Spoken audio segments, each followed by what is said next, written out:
Pierre et Jean montaient ensemble au temple à l'heure de la prière. C'était la 9e heure. Il y avait un homme boiteux de naissance. Si tu as une Bible en papier, tu peux souligner boiteux de naissance, parce que ça aura son sens dans quelques minutes. Boiteux de naissance. Tu peux souligner encore pour moi, on portait.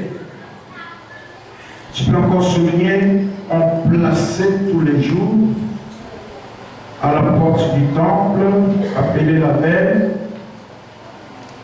Et tu peux encore souligner pour qu'il demanda l'aumône à ceux qui entraient dans le temple. Ça aura son sens dans quelques minutes. Donc tu peux souligner pour moi tous les versets 2, parce que c'est là que nous allons plus nous atteler ce soir. Cet homme, voyant Pierre et Jean qui allaient entrer, leur demanda l'aumône. Pierre, de même que Jean, fixa leurs yeux sur lui et dit, regardez-nous. Je peux souligner pour moi tous les versets 5 là. Il les regardait attentivement, s'attendant à recevoir d'eux quelque chose. Alors Pierre lui dit, je n'ai ni or ni argent, mais ce que j'ai, je te le donne. Au nom de Jésus-Christ de Nazareth, lève-toi et marche. Il le prenant par la main droite, et les fit lever au même instant, ses pieds et ses chevilles devinrent fermes. Écoutez le verset 8. D'un saut, tu peux souligner pour moi, d'un saut, fit debout et s'est mis à marcher. Il entra avec eux dans le temple, marchant, sautant, louant Dieu. Tu peux souligner tout le verset 8 là, parce que ça aura son sens dans quelques minutes. Tout le monde, les filles marchant et louant Dieu. Il reconnaissait que c'était celui qui était assis à la belle porte du temple pour demander l'aumône. Et il fut rempli d'étonnement et surprise au sujet de ce qui lui est arrivé. Comme il ne quittait pas Pierre et Jean, tout le peuple était étonné à courir vers eux au portique de Salomon. Pierre, voyant cela, dit au peuple, en israélite, pourquoi étonnez-vous de cela? Pourquoi avez-vous les regards fixés sur nous? Comme si c'était par notre propre puissance ou par notre piété que nous eussions fait marcher cet homme. Que Dieu bénisse sa parole. Pour qu'on prendre nos places. Lisons immédiatement 1 Chronique chapitre 12. 1 Chronique chapitre 12, verset 32. 1 Chronique 12, verset 32e. 1 Chronique chapitre 12, verset 32. Des fils d'Issachar, ayant l'intelligence des temps pour savoir ce que devait faire Israël, 200 chefs et tous leurs frères sous leurs ordres. Que Dieu soit béni et que le Saint-Esprit donne lumière écrite à cette parole au nom suprême et puissant de Jésus-Christ. Si on peut donner très bon offrande d'acclamation à la parole du Seigneur.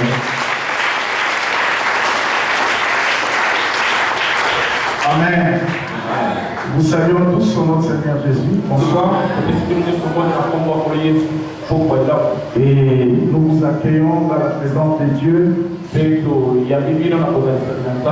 Nous souhaitons que vous soyez le bienvenu. Allégez un peu.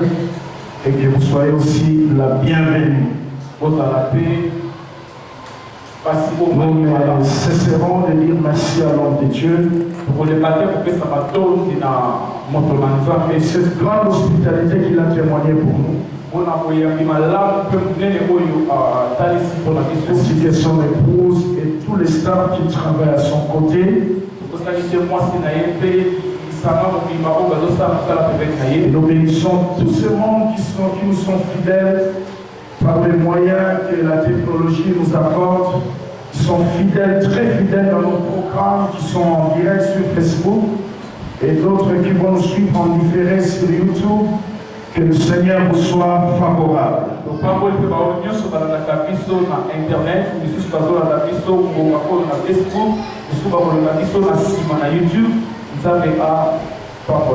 Et nous vous remercions sincèrement pour vos diverses réactions sur notre page et les questions que vous ne cessez de nous poser et des remarques que vous nous faites pour améliorer les qualités de nos transmissions. N'oubliez pas que nous sommes en Afrique, il y a trop de soucis techniques, mais nous allons améliorer au fur et à mesure.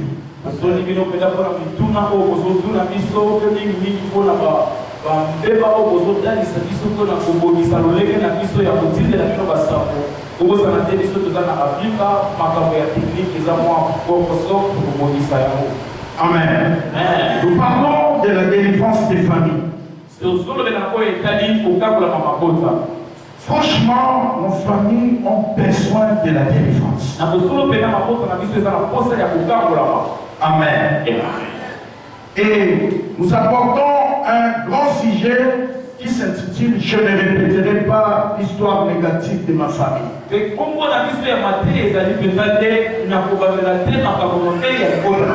ne répéterai pas, c'est en fait une décision que tu dois prendre. Parce que la parole agit dans la vie d'une personne lorsque tu écoutes et tu prends, tu sors avec la décision pour aller mettre en pratique. Un des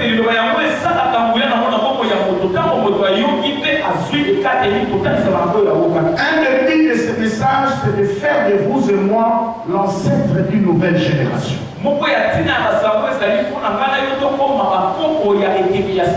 J'entends quelqu'un dire Amen.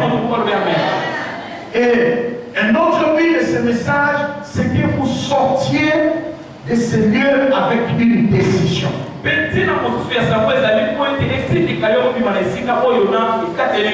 Écrivez, c'est bien. Remplir les blocs-notes, c'est une très bonne chose. Mais ce que Dieu attend de nous, c'est plus pratiquer ce que nous écoutons.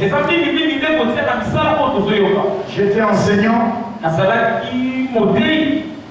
Je sais comment ça fonctionne, surtout dans cette génération. La plupart des étudiants ne répètent pas les notes à la maison.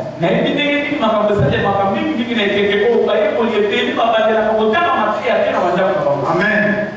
Ah oui, c'est parmi les choses qui me créent souvent des problèmes avec les étudiants. À notre époque, quand on étudiait, on avait l'habitude de répéter les notes, les cours à la maison. Et au jour des examens, pendant la session, vous allez juste faire des répétitions, mais dans cette génération, c'est un peu compliqué. Les gens n'étudient qu'à la veille des examens.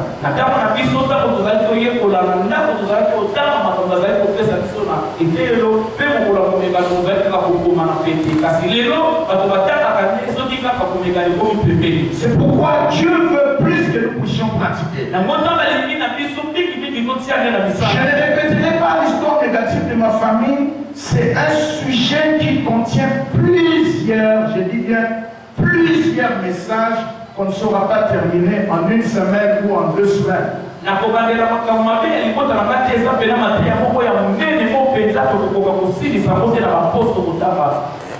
En réalité, tout ce que je vous donne ici comme des petits sujets, ce sont des séminaires. Donc je peux venir ici parler seulement des fondations maléfiques. Dans nos familles, on peut traîner là-bas même pendant 2 ou 3 semaines.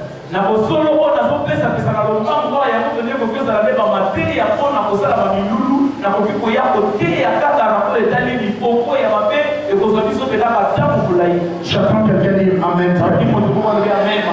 Donc c'est toute une dispensation, c'est un message vision. Et j'ai vu changer beaucoup de vies, changer beaucoup des églises. Même dans cette vie, il y a des hommes et des femmes qui ont été impactés par notre message. Des femmes stériles ont enfanté. Beaucoup de cas de délivrance on a expérimenté et plusieurs personnes gardent des témoignages. yango ezali peta samoro ememaka emoniseli bato ebele batika kolamba na nzela ya mateya oyo ezala ta na mboka oyo kasi bakotaka mpe bakota makota ebele esimama na mateya oyo. J'ignore maintenant si ça va être le 40e voyage missionnaire que je foule à la plante de mes pieds ici. Alors, pour ce soir, nous voulons parler sur un petit sujet, la place de la sensibilité spirituelle dans la délivrance. Et si il y a je vais vous montrer la place qu'elle doit prendre, la place qu'elle doit occuper, la sensibilité spirituelle pour être délivré.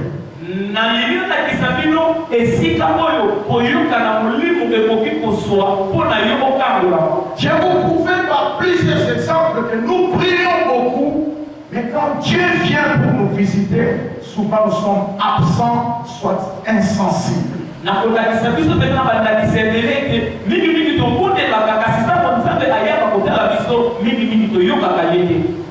Nous gênons, nous offrons à Dieu, nous servons même les seigneurs. Mais souvent, quand Dieu vient pour nous bénir, quand Dieu vient pour nous délivrer, souvent nous sommes distraits. Et je vais vous montrer que certaines distractions sont sataniques. Certaines insensibilités dans la présence de Dieu sont sataniques. Je vais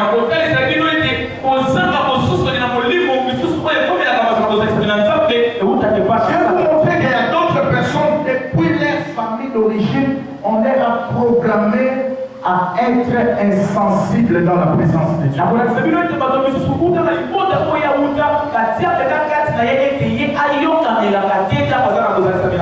vais vous montrer qu'il y a d'autres personnes qu'on les a même empêchées d'écouter certains messages ou entrer en contact avec certaines grâces de peur qu'ils ne soient délivrés.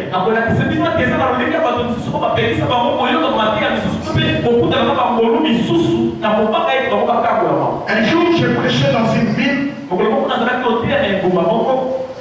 Et le pasteur a permis que nous puissions commencer à recevoir les gens. On a programmé une journée pour ça.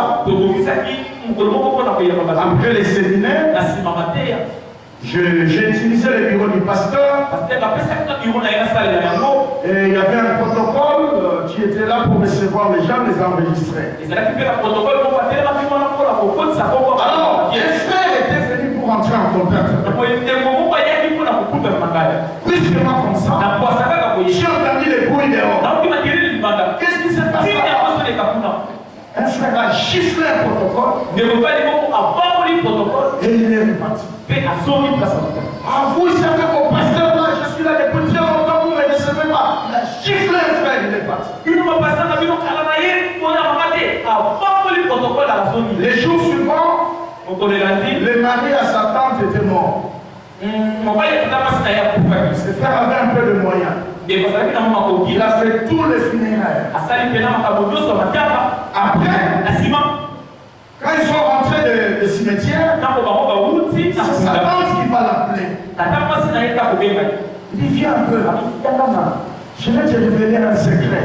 Parce que l'acte que tu as fait ici, ça a touché mon cœur. Frère, attends, nous avons montré ma maison à vos flammes, nous soucions pousser à l'eau, secret, ma camarade, ma bonne contre.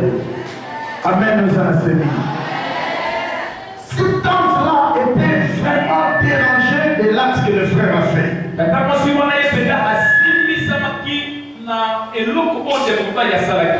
Alors qu'est-ce qui s'est passé?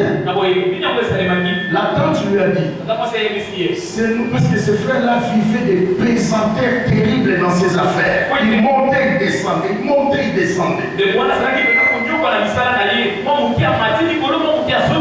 Alors moi je parlais sur les pesanteurs périodiques dans mon famille. Et c'est cette partie-là que les frères étaient touchés. Alors, là, quand tu lui as dit, tout ce que tu files là dans tes affaires, c'est nous qui te compliquons la vie. Voyez, même ces jours-là, quand tu étais allé entrer en contact avec ces pasteurs, nous t'avons vu et nous avons tout fait pour que tu ne suives pas ces séminaires. On n'a pas compris. Il y avait une force comme si c'était plus fort que nous. Il y a un problème de volume central. Donc, qu'est-ce qui s'est fait? Alors, on t'a regardé quand tu allais. On voulait t'empêcher pour ne pas aller dans ce séminaire. Mais il y avait une force comme si c'était plus fort que nous. On te voyait toujours dans les séminaires. On cherchait à te distraire en plein culte des séminaires. Mais finalement, tu étais quand même touché. Et ces jours-là, quand tu étais allé prendre rendez-vous avec ces pasteurs, nous t'avons vu dans nos miroirs. On a dit qu'est-ce qu'on peut faire pour empêcher cet enfant ici. Alors nous t'avons enfouté par un esprit de colère. C'est que tu as ressenti là. Et quand tu giflais le frère là, nous on était en train de voir ça dans nos rêves. Cet esprit de colère qui t'a enfouté là, ça ne venait pas de toi, c'est nous qui avons envoyé cet esprit. Alors, cette même nuit, quand nous sommes entrés en réunion, qu'est-ce qui s'est fait? Nous nous sommes décidés de se débarrasser de toi et de vendre dans le marché public de la sorcellerie. Parce que nous nous sommes dit, un jour, alors dès qu'il y a un marché public, c'est ce jour-là que j'avais compris qu'il y a un marché public dans la sorcellerie. Donc, alors, on dit que tout le monde est niveau famille, qu'est-ce qu'on a marché public. Et ça, on Joseph, on est attaqué la Madianite, l'Égyptien. Il tournait sur le niveau famille, et comment le niveau Égypte. Donc, on va tout soit sorti dans la moto qui est notre famille. Il dit notre famille va te prendre ça, nous avons devenu que tout ça, il faut nous pour la soupe à Coco, t'as dit fait l'eau. Les frères, tu continues, ils sont à moto. Parce qu'ils sont aussi là, là. Tout est dans le marché public. Frère, un jour on parlera sur la sorcellerie si ça va t'énerver. Donc le frère a été vendu dans le marché public. Depuis on attend pour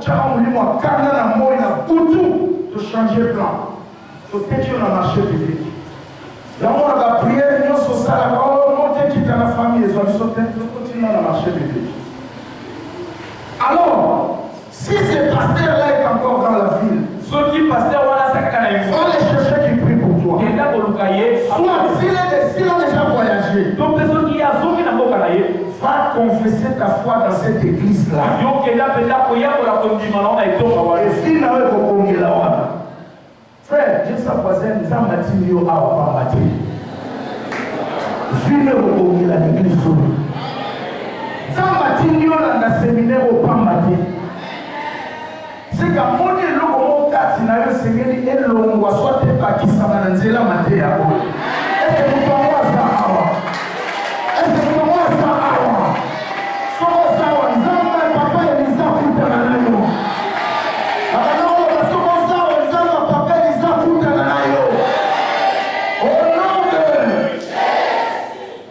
C'est comme ça. Nous, on a battu du sous-sous à tout petit invitation à loi matérielle de son local à et ça y était. À partir déjà de la sorcellerie à famille, on les a empêchés empêcher d'entendre certaines choses. Vous vous rappellerez du parabole des semeurs. Allô? Qu'est-ce que le Seigneur a dit? Un homme a jeté sa semence sur le long du chemin. Et les oiseaux du ciel sont venus, ils ont pris la semence. C'est l'image de tout le monde qui écoute la parole. Et le diable vient enlever cette parole dans leur cœur. De peur qu'ils ne comprennent, afin qu'ils ne soient sauvés. J'attends quelqu'un qui m'amène.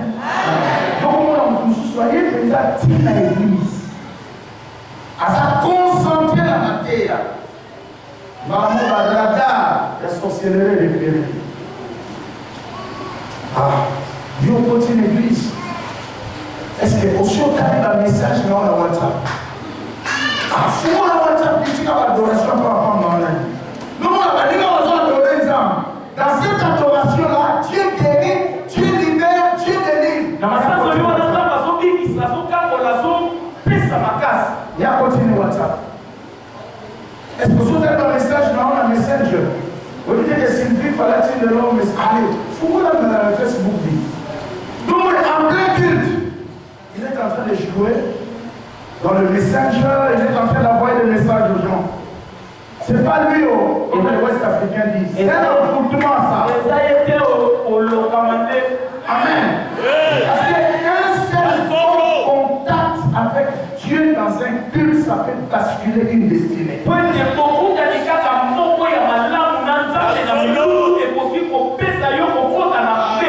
Alléluia. Un seul contact avec Dieu dans un culte pareil. Tout peut changer. On a 2 mètres, coup de téléphone à mystique, qui peut changer? Moi je crois au miracle. Amen. Le problème, le plus grand défi de l'église actuellement, c'est pas la prédication, c'est pas l'onction qui manque, mais nous avons affaire aux hommes et aux femmes qui ne sont pas sensibles.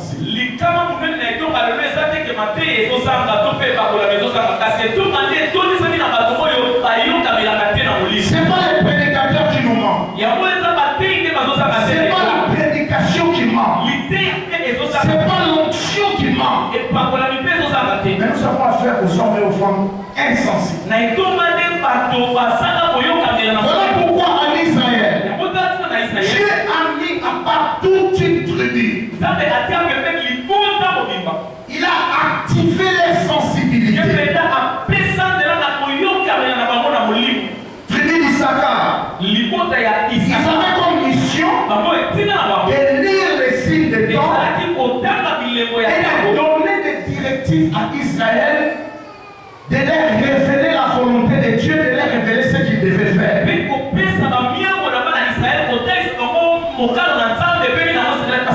La vie chrétienne, c'est une vie de révélation. Ça veut dire que nous devons marcher par la foi et non par la vue. C'est une vie de révélation. Et laisse-moi te dire, des fois le temps de Dieu n'a pas l'air d'être le temps de Dieu. Allô? Le temps de Dieu n'a pas l'air d'être le temps de Dieu. C'est pourquoi nous devons élever notre niveau de sensibilité spirituelle. Dis à ton voisin, élève ton niveau de sensibilité spirituelle.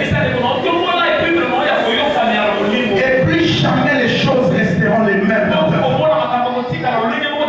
Parce que celui qui a la sensibilité spirituelle vit en avance par rapport à d'autres.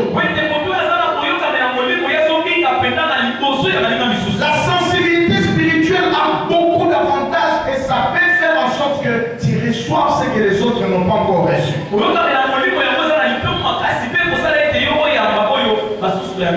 premier but de cet enseignement, c'est de nous révéler la place et l'importance de la sensibilité spirituelle.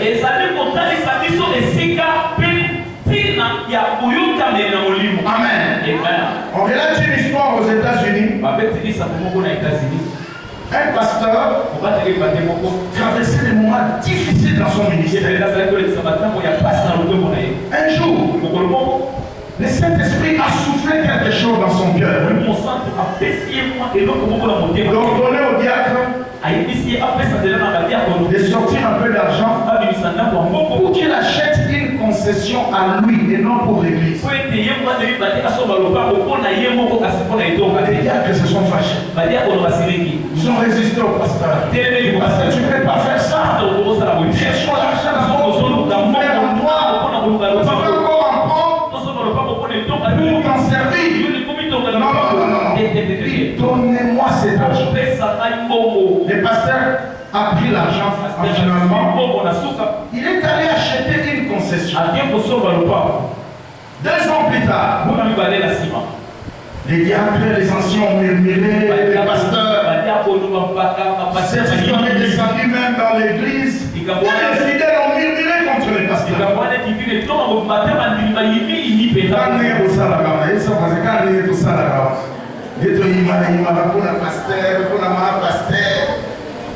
Alléluia.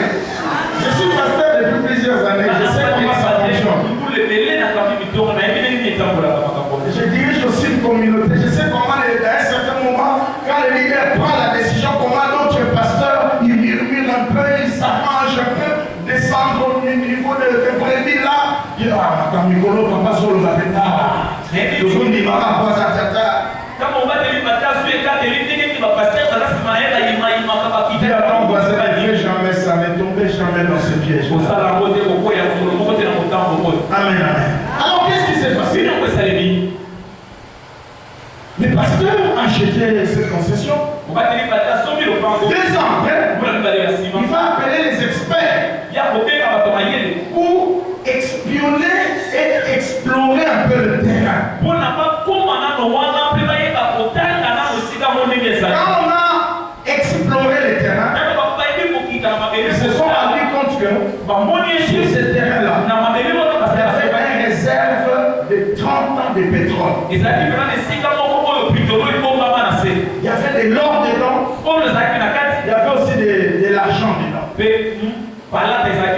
Amen. Il est allé négocier un contrat avec le gouvernement. Et le gouvernement a envoyé des experts. Ils ont espionné, ils ont exploré. Ils ont découvert que ce que ces experts-là, les premiers experts disaient, c'était vrai. Il y avait un réserve de pétrole de 30 ans. Ça veut dire au pasteur, nous acceptons de faire une alliance avec toi. Nous prenons le terrain et nous allons vous faire tout ce qu'il faut faire. Nous allons vous construire un bon temple. Nous allons équiper l'église. Nous allons donner du boulot aux frères et sœurs dans l'église. Tous ces frères et sœurs qui murmuraient contre les pasteurs.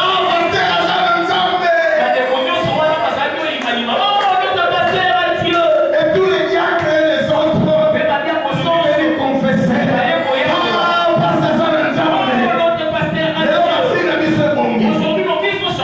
Dis à ton voisin, ta sensibilité peut bénir les générations.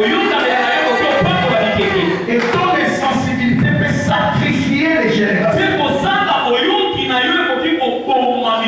Je peux te dire amen. Si ces pasteurs-là n'étaient pas sensibles, il aurait étouffé cette voix qu'il a entendue. L'église ne serait pas devenue ce qu'elle était devenue.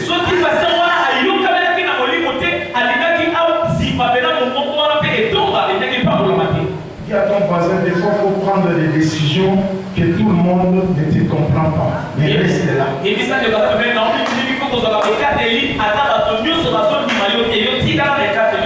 le leadership. C'est ça la personnalité. Amen.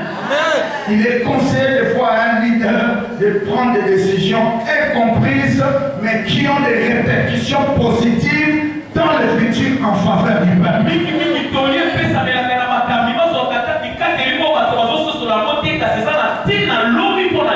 J'attends quelqu'un dire amen. Quand